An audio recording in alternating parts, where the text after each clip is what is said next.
Presidenciais 2026. Os portugueses no Luxemburgo também votam.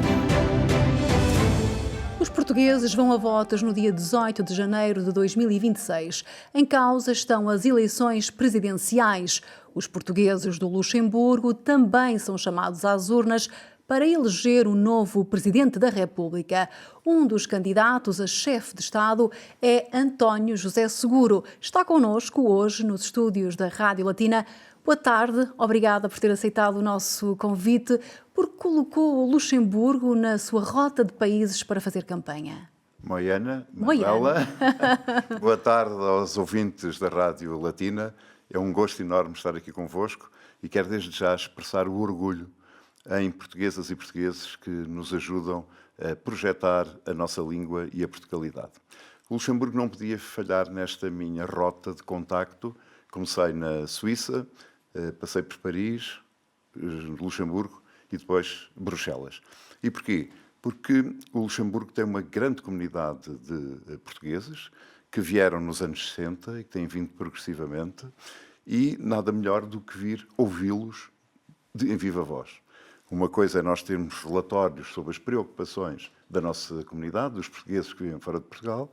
Outra completamente diferente é vermos as pessoas olhos nos olhos e que nos falam de problemas concretos. Eu, aliás, tive a oportunidade de ser confrontado com problemas concretos que verdadeiramente não tinha a noção que pudessem existir. Porque são, digamos, tão disparatados, é mesmo este o termo, como, por exemplo, uma pessoa que precisa ter um telemóvel português ou precisa ter uma conta bancária portuguesa para poder aceder a serviços do Estado, que são serviços essenciais. Por exemplo, uma pessoa que tenha que pagar o IMI, se não tiver uma conta portuguesa, não pode pagar o IMI com a referência como acontece em Portugal. Ora, isto é uma coisa disparatada, porque isto não custa dinheiro e isto facilita a vida das pessoas. Uma das minhas preocupações, Manuela, é precisamente aprender para que o Estado em Portugal funcione, para que a vida dos portugueses, os de lá e os de cá, seja mais facilitada. Foi secretário-geral do Partido Socialista, deputado, eurodeputado, exerceu funções governativas, foi secretário de Estado da Juventude e mais tarde secretário de Estado adjunto do primeiro-ministro António Guterres. Esteve afastado da política durante mais de 10 anos e volta agora como candidato presidencial. A que se deve esse regresso? De olhar para algumas coisas que estão a acontecer no nosso país e de não gostar. E eu não me perdoaria que daqui a 5 ou 6 ou 7 anos o nosso país estivesse pior e eu não ter feito nada para ajudar e para combater essa dificuldade. E, portanto, aqui estou, para servir o nosso país no mais alto cargo da nação, se merecer a confiança dos portugueses. E porquê esta candidatura? Porque eu tenho experiência, como referiu, tenho experiência política, sou um professor universitário, investigo os sistemas de governo também do lado de fora, tenho experiência europeia, fui dos candidatos mais diretos, o único que teve uma experiência europeia, designadamente no Parlamento Europeu, onde fui correlator do Tratado de Nice.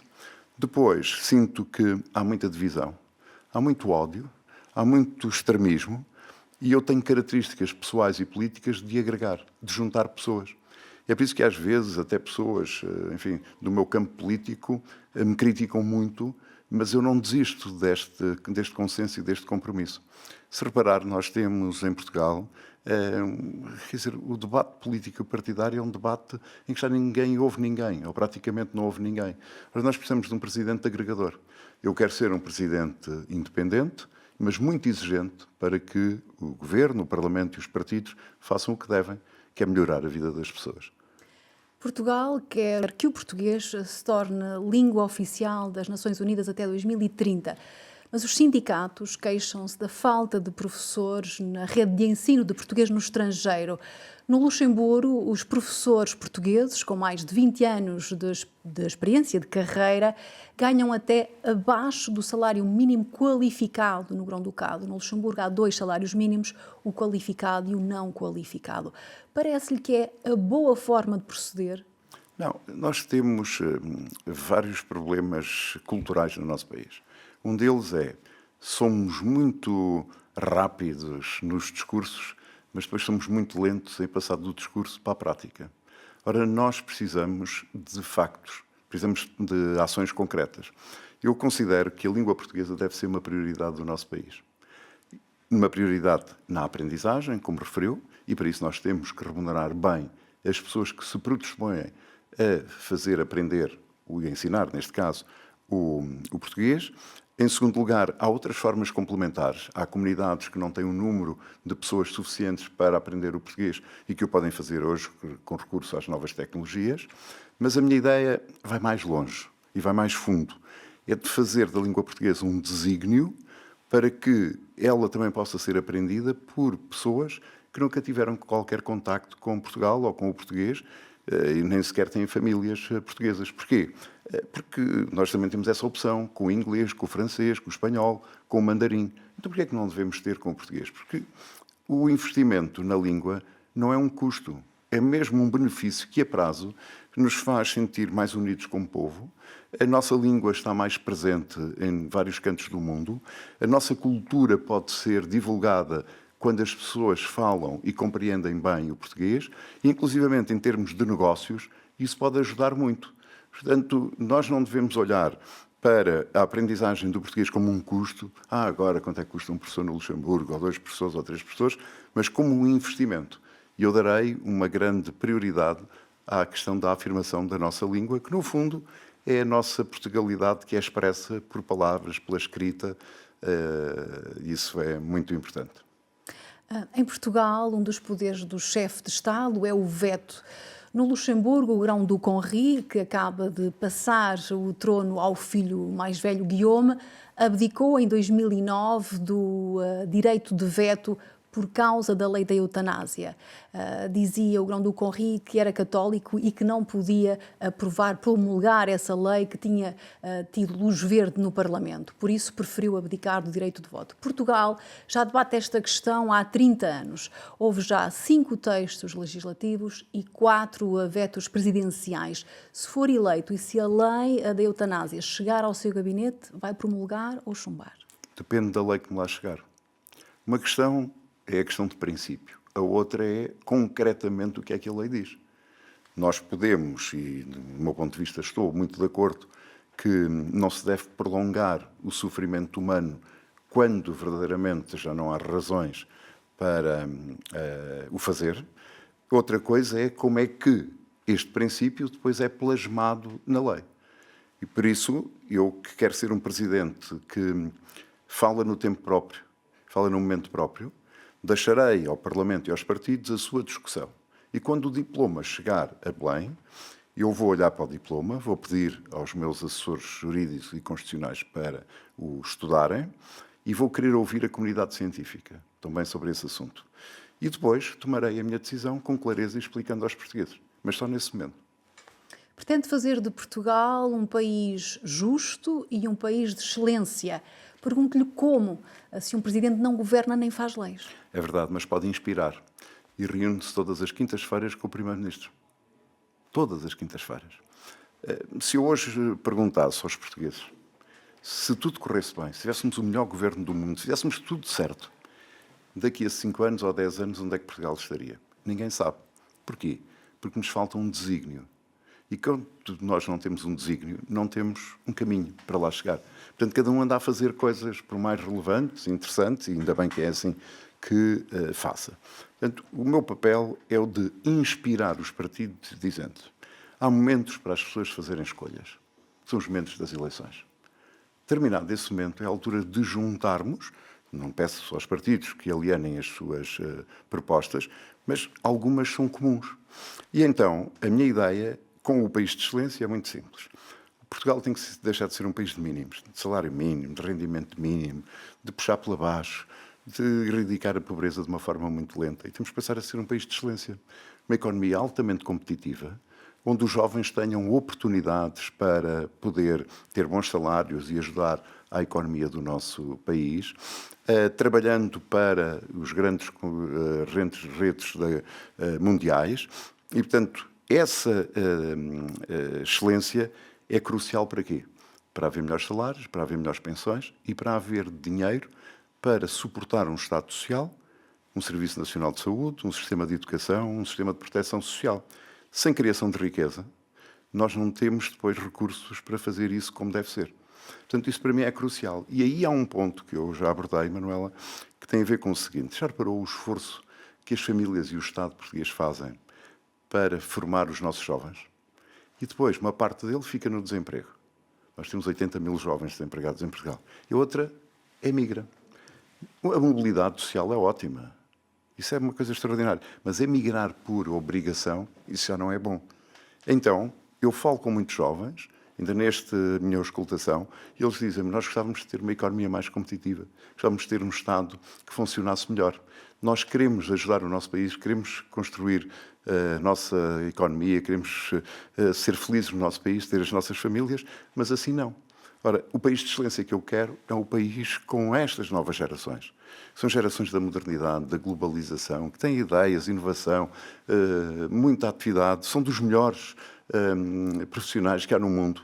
É preciso tê-los a trabalhar em conjunto. Portanto, aí está a excelência e a justiça para quê? Para que não deixemos ninguém para trás.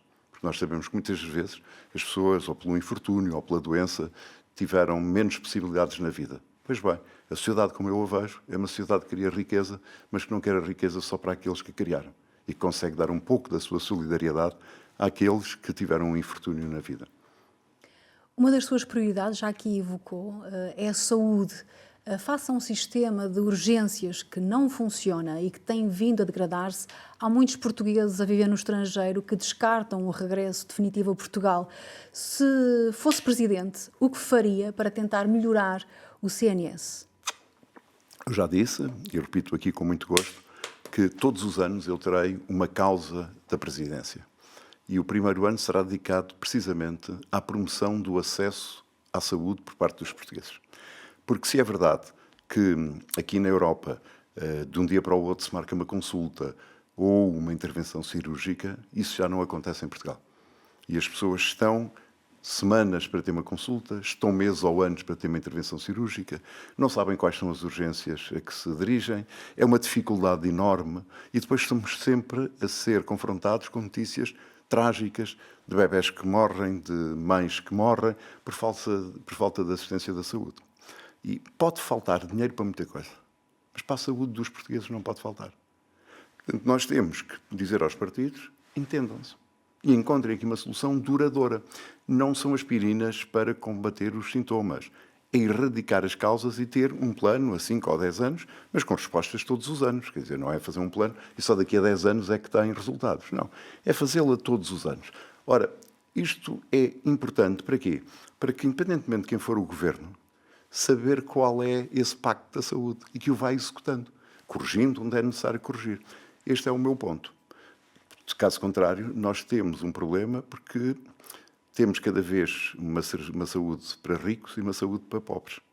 E as pessoas que vivem fora de Portugal, os portugueses que estão aqui no Luxemburgo, ou na França, ou na Suíça, têm essa dificuldade, que é, tenho medo. Eu ouvi muitas pessoas, já com uma certa idade, dizendo, eu tenho medo de regressar, porque não sei se tocar à porta de um hospital, se eu tenho acesso a um médico, que aqui tenho.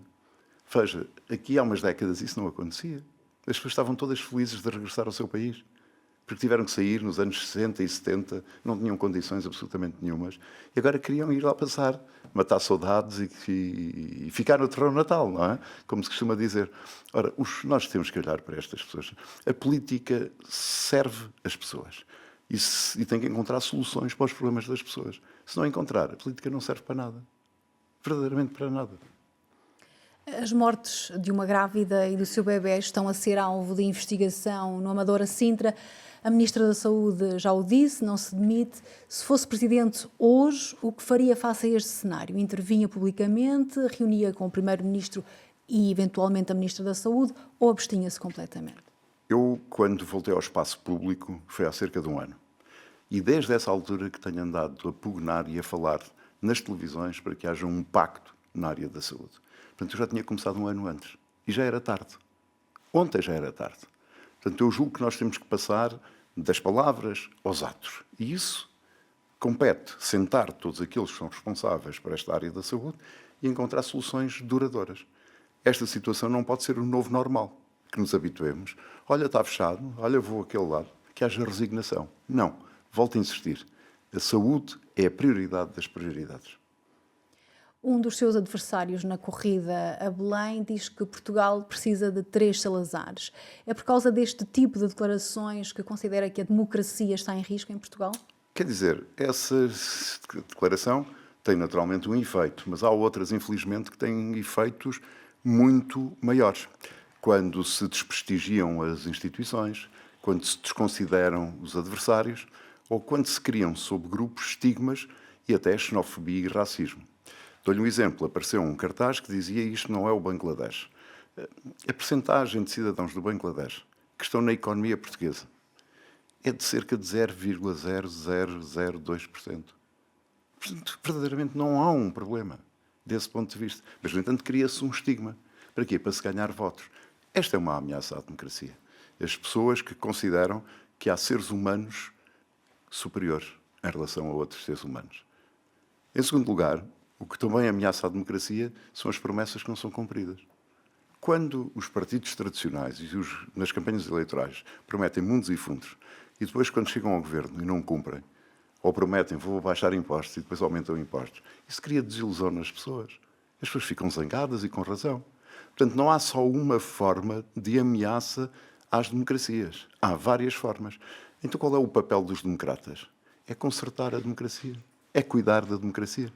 É por isso que eu apelo a todos os democratas, aos progressistas e aos humanistas, que eles são bem-vindos à minha candidatura. Toda a gente sabe as minhas origens, o meu trajeto político, mas eu não sou candidato a Primeiro-Ministro, sou candidato a Presidente da República. E aquilo que eu sinto é que tenho que criar aqui um espaço de liberdade para que as pessoas, com opiniões completamente diferentes, mas digam, há aqui um chão comum que nós temos que defender. Esse chão comum é a nossa democracia, que me permite, Manuela, estar aqui, ouvir as suas perguntas, responder às suas perguntas. A Manuela fará o seu juízo sobre as respostas que eu dou, os nossos ouvintes a mesma coisa, e respeitamos todos uns aos outros. Temos que preservar e cuidar deste espaço que é crucial e que nos faz sentir sempre cada vez mais pessoas e seres humanos. Este é o momento para derrotarmos o medo e erguermos a esperança. É o slogan que tem no seu site oficial de candidatura presidencial. O medo é inimigo do bem? De que medo fala concretamente? O medo é um medo que paralisa as pessoas, que as impede de conversar umas com os outros, que as impede de ter uma opinião, que as impede de participar. Não, eu não quero. Eu posso ser prejudicada por emitir uma opinião ou por apoiar uma pessoa. É o medo de sair à rua, é o medo que paralisa, de facto, as pessoas. Ora, eu quero levar a esperança onde há medo, porque a esperança faz as pessoas sorrir. A esperança faz com que as pessoas sejam felizes. O medo não. E esta é a minha ideia. É uma ideia de que unidos vamos conseguir e que divididos não vamos chegar a lado nenhum. Pelo contrário, vamos recuar. Lei da imigração, lei para a proibição de uso de burcas nos espaços públicos. Portugal precisa destas leis, na sua opinião? A lei de imigração, Portugal precisa. Vamos ver se é esta lei que foi aprovada no Parlamento ou não. Eu fui crítico em relação à primeira aprovação. Aliás, o Sr. Presidente da República andou bem quando enviou para o Tribunal Constitucional, porque havia inconstitucionalidades. Esta não tem constitucionalidades e, portanto, vamos ver quais são os efeitos que vai produzir. Porquê é que é preciso uma lei? Nós temos que organizar a imigração. Nós precisamos de imigrantes para ajudar ao crescimento da nossa economia. Hoje, cerca de 40% das pessoas que trabalham na agricultura em Portugal são imigrantes, portanto, precisamos deles, mas não pode entrar quem quer dizer, tem que haver organização, tem que haver um mínimo de regras e depois tem que haver um bom acolhimento e uma boa integração. O saber, por exemplo, falar o português, é uma condição indispensável, até de integração para os próprios, porque quem sabe a língua também está melhor defendido. Em relação à questão da burca, como sabe, esse diploma foi aprovado na Generalidade, está a ser discutido no Parlamento e cá está mais uma vez a minha questão de princípio. Eu sou muito de princípios e muita coerência. Quando ela chegar a Belém é que o Presidente se pronuncia. Mas dito isto, não quero deixar de dizer o seguinte. Eu sou contra qualquer subjugação das mulheres. As mulheres são livres, como são os homens, e têm direito a vestir-se como entendem. Mas também temos que ter regras quando convivemos em sociedade. E, designadamente, andar com a cara destapada é uma dessas regras, até para que as pessoas possam ser identificadas. Portanto, nós temos que ter um equilíbrio. Agora, uma coisa é termos uma discussão racional. Outra coisa é termos uma discussão emocional, a criar estigmas sobre as pessoas. Isso não faz absolutamente nenhum sentido. Eu, em minha casa, visto-me como eu quero. E não tenho que dar explicações a mais ninguém, a não ser às pessoas que vivem em minha casa. Já na rua, eu não posso andar vestido ou despido como eu quero. Porquê? Porque tenho consideração em relação às outras pessoas. Tenho respeito em relação às outras pessoas. E, portanto, é neste equilíbrio que nós temos que encontrar soluções que tornem o nosso país mais coeso, mais unido, sabendo que há diferenças. Uns gostam de bacalhau à Brás, outros gostam de bacalhau ao Zé do Pipo. Uns gostam de cozida à portuguesa, outros gostam de um caldo verde. Mas é isso que se nos faz ser um povo maravilhoso. Luís Marques Mendes diz querer agir pela palavra. O senhor fala em ser um presidente de ação. Como? Uma vez que já aqui o dissemos, um presidente não governa nem vota leis. Pode vetá-las. Pode vetá-las. Eu quero ser um presidente muito exigente. E vou ser um presidente muito exigente. Desde a formação dos governos até aquilo que eu considero que os governos devem fazer e também os partidos.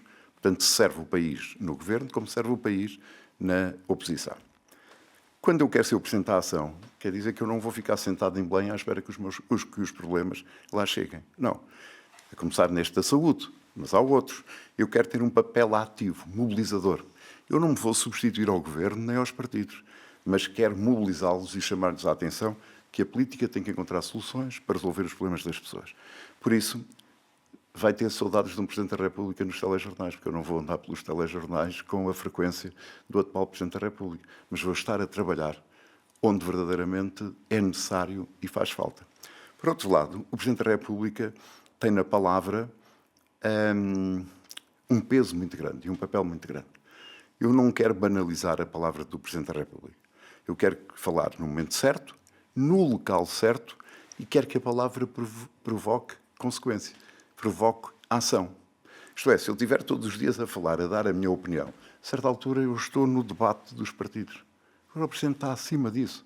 Portanto, o Presidente tem que falar no momento certo, dizer a palavra certa, para que ela produza ação. Muitas das vezes julga-se que não, mas as palavras têm um efeito muito grande se forem feitas com esta assertividade. Conta com o apoio oficial do PS, partido que liderou, mas diz que a sua candidatura presidencial é suprapartidária. Não procurou o apoio do PS? Vamos lá ver. Eu procuro o apoio de todos os portugueses, que sejam democratas, progressistas e humanistas. Porquê? Porque a minha candidatura é uma candidatura que se destina a todos. Eu tenho uma ambição, é ser Presidente de Portugal e quero ser Presidente de todos os portugueses. Dito isto, a minha vida é uma transparência. As pessoas sabem as minhas origens, sabem qual foi o partido em que militei, sabem que há 11 anos que não tenho qualquer atividade partidária, sabem como é que exerci os cargos governativos por onde passei ou no Parlamento Europeu. Eu sou, de facto, um agregador. Fico muito feliz que o Partido Socialista me apoie. Fico. Porquê? Se a Manuela reparar, quem é que o Partido Socialista apoiou? Mário Soares, Jorge Sampaio, Manuel Alegre. Eu sinto-me muito feliz e sinto uma enorme responsabilidade nos meus ombros. Eu não me posso desiludir. E, portanto, eu quero ser o Presidente de todos os portugueses, incluindo, naturalmente, os socialistas. A última sondagem, a imagem para o Diário de Notícias, publicada no domingo, coloca-o em terceiro lugar nas intenções de voto, com a preferência dos portugueses inquiridos a recair sobre Henrique Gouveia e Melo. Luís Marques Mendes e André Ventura surgem empatados no segundo lugar. Os resultados das sondagens mexem muito consigo? Não, quer dizer, obviamente, não digo, não quer saber das sondagens, não me conta, mas sorri-me, sobretudo em algumas delas. Porquê? Porque no contacto com as pessoas, essa sondagem é completamente diferente. E por isso eu até recomendo que as pessoas guardem todas as sondagens que vão saindo. Todas. E depois, no dia 18 de janeiro, confrontem as sondagens com os resultados eleitorais. Eu estou muito confiante no apoio que os portugueses me estão a dar, espero merecer a confiança da maioria dos portugueses e estou a trabalhar para isso. Criou um manifesto para a diáspora. Nós vamos divulgar, depois desta entrevista, esse manifesto. E há um compromisso de não divulgarmos nada do manifesto. Mas posso lhe dizer que, em termos de estrutura, tem um conjunto de afirmação de princípios e depois tem ações muito concretas que pode o Presidente da República inspirar e mobilizar e que se traduz em melhoria das condições de vida para os portugueses que vivem fora de Portugal. Apenas 3,72% dos eleitores portugueses no Luxemburgo votaram nas últimas presidenciais em 2021. No Grão-Ducado, o voto é obrigatório para as eleições luxemburguesas. É a favor ou contra a introdução do voto obrigatório em Portugal para um melhor funcionamento na democracia? Sei que não é algo que está em debate atualmente em Portugal, mas há efetivamente diferenças entre países e esta é uma delas, entre Portugal e o Luxemburgo. Claro. E eu sei que aqui as multas são pesadas, ao contrário que para quem não vota. São pesadas, mas não aplicadas, vamos dizer assim. Isso não sabia.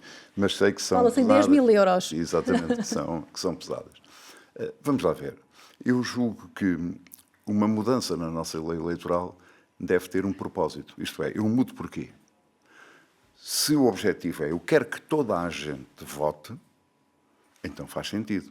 Se eu disser, não, eu quero é incentivar o maior número de pessoas a votarem, mas reconheço às pessoas o direito de não irem votar numa ou noutra eleição, tem outra lógica. Eu sou professor de ciência política e, portanto, podia estar aqui a discorrer sobre bons argumentos para o voto obrigatório e sobre bons argumentos para um voto voluntário, como existe em Portugal. Portanto, eu diria que há de haver um tempo em que esse debate será feito, mas não me apaixona muito nesta fase. O que eu considero é que nós devemos remover os obstáculos que impossibilitam pessoas de poderem participar. Por exemplo, os portugueses que vivem fora de Portugal votam através de correspondência para as eleições legislativas, mas depois têm que se deslocar fisicamente ao consulado, aos consulados, para exercer o seu voto nas eleições presidenciais. Eu sou muito favorável que se encontre uma única forma de votação e seja uma votação que incentive a participação e não que crie um obstáculo à participação. É a favor do voto eletrónico? Considero que o voto eletrónico ajuda à participação, portanto incentiva, mas temos que ter a certeza que ele é exercido com critérios de confiança e que não existe, durante o processo em que se recebem os códigos, 1 ou 2, por exemplo, em França, são 2 códigos, não existe nenhum hacker, não existe nenhum pirata da informática que se aproveite e que manipule o resultado eleitoral. Se reparar, nós temos eleições em Portugal há 50 anos e as eleições nunca suscitaram dúvidas. Quer dizer, podemos ficar mais contentes ou menos contentes com o resultado eleitoral, mas confiamos. Porquê? Porque conta-se os votos. Portanto, a passagem para um novo sistema deve manter os mesmos graus de confiança. Mas sim, o voto eletrónico facilita a vida das pessoas e aumenta a participação. Se não vencer estas eleições, António José Seguro ficará na política ativa? Não, eu espero vencer estas eleições, espero merecer a confiança dos meus concidadãos e por isso não ponho o cenário B. Mas, enfim, pensando assim muito rapidamente e correndo o risco de dar uma resposta menos... não tenciono. A vida partidária, para mim, terminou há 11 anos e não tenciono voltar à vida partidária. Quero servir o meu país. Mas também posso servir o meu país fora da política e fora de um cargo. Veja lá, eu hoje sou vitivinicultor, produzo vinho, produzo azeite. Nunca na minha vida pensei que iria produzir vinho ou azeite. Sou professor universitário, quer no público, quer no privado. Adoro aprender com os meus alunos, adoro ensinar, adoro conversar com eles. Portanto, tenho uma vida preenchida, tenho também um alojamento turístico, não preciso da política para viver, tenho amigos, sou uma pessoa feliz. Só não sou tão feliz é quando eu olho para o país e vejo as dificuldades que existem, designadamente nessas da saúde que a Manuela aqui referiu. Última mensagem para os ouvintes no âmbito das eleições de 18 de janeiro? Que decidam pela sua cabeça e que votem de acordo com aquilo que são os valores e as características dos candidatos. Há uma única eleição em Portugal onde os partidos não podem concorrer, que é precisamente a da Presidência da República. Aparecem mulheres e homens que se candidatam. E o que eu espero é que os portugueses que residam no Luxemburgo, como residam nos outros pontos onde há portugueses, sejam capazes de fazer a diferença e, se quiserem votar de uma pessoa de consensos, de uma pessoa íntegra, de uma pessoa agregadora, de uma pessoa que não vai ficar de braços cruzados, bem pelo contrário, quer ajudar a esta modernização, transformação do país e que olha para os portugueses não como portugueses de primeira e portugueses de segunda, então sim, tem em mim essa possibilidade. E por isso quero deixar uma mensagem final de que participem nas eleições e que, sobretudo, a vida dos portugueses que nos estão a ouvir melhor. Muito obrigada. Foi um prazer, Manuel. Pela sua disponibilidade. Obrigado. Marcamos aqui um ponto final nesta edição. Continuação de um excelente domingo na nossa companhia. Presidenciais 2026. Os portugueses no Luxemburgo também votam.